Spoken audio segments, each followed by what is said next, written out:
Hello, well today I'm just doing an update on the old Quotro wellies I've been wearing. You might have noticed I had a pair of Quotro wellies, I think it was about 3 winters ago I got them. In fact, here's a little brief clip of me just unwrapping the box. There we go, let's get one out. Ooh, they're weighty. They are big bad boys, blimey, look at these. Let's have a look at these when I get them out. They're so much heavier than the other ones, and that was the reason why I didn't really like wearing these sort of wellies in the summer, because I can feel in my hand that is a heavy welly, whereas this is a little flimsy thing. But the thing is, what's that? Australian standard. The thing is, I want something comfortable. Oh look, they come with all little bits of leaflets and stuff. Go straight in the bin. Moisture wickering, odour resistant, breathable, antibacterial, shock absorbing. Odour resistant, I like to think that's a bit of a laugh. Okay, so that was about 3 winters ago, and we've got to the end of April, and I thought I'd just give you an update of how they've worn, because I've done 3 winters with them, and you might remember you saw a video earlier in the year at the start of the winter when they were pretty tired. Well, today I can say I think they finally died. The Quotro welly. So let's have a look at them. I have to say I have been impressed with these wellies. They've done really well. 3 winters on these sort of wellies is a long time, and I say winters because they're heavy thermal ones, and I only wear them winter time because they're too heavy for the summer really. So let's have a look. So in the autumn I looked at them, and the front toe caps are just starting to wear off. You can see the covers have just topper coming on there, but the steel toe cap's still okay underneath. The other one has done the same. Now the steel toe cap's still intact, and in fact they're not letting in any water, which is quite surprising. They're not very hygienic though, and these started ripping I think last year, but they've kept wearing them because they've been waterproof.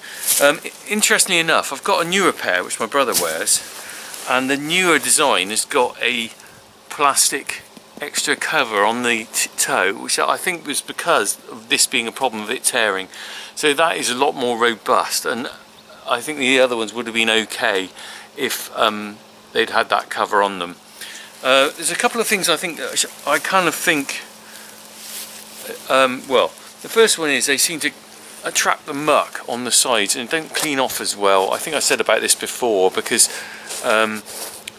they got kind of almost an armadillo texture on the outer covering, not a smooth finish, and the muck does seem to stick to it.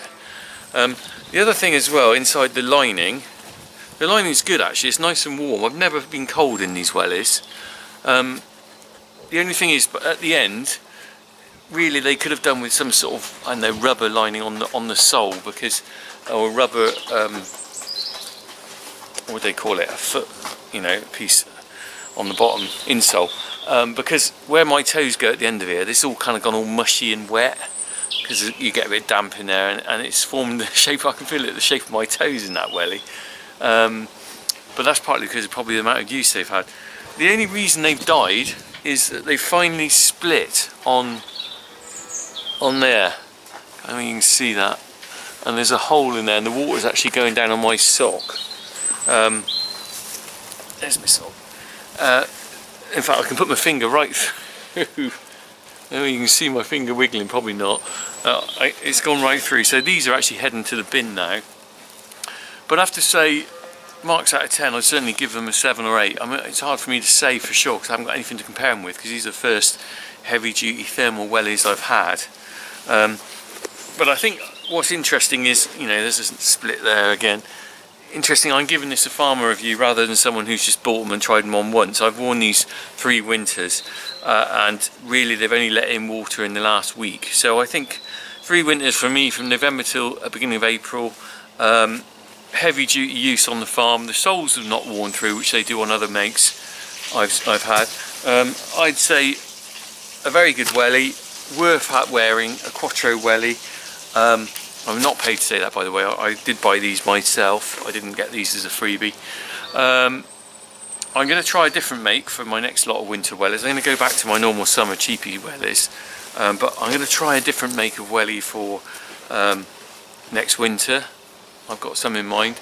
But yeah, that's the end of the Quattros, and these I think now are ready for the bin. So there you go, farmer review on the Quattros. Bin time.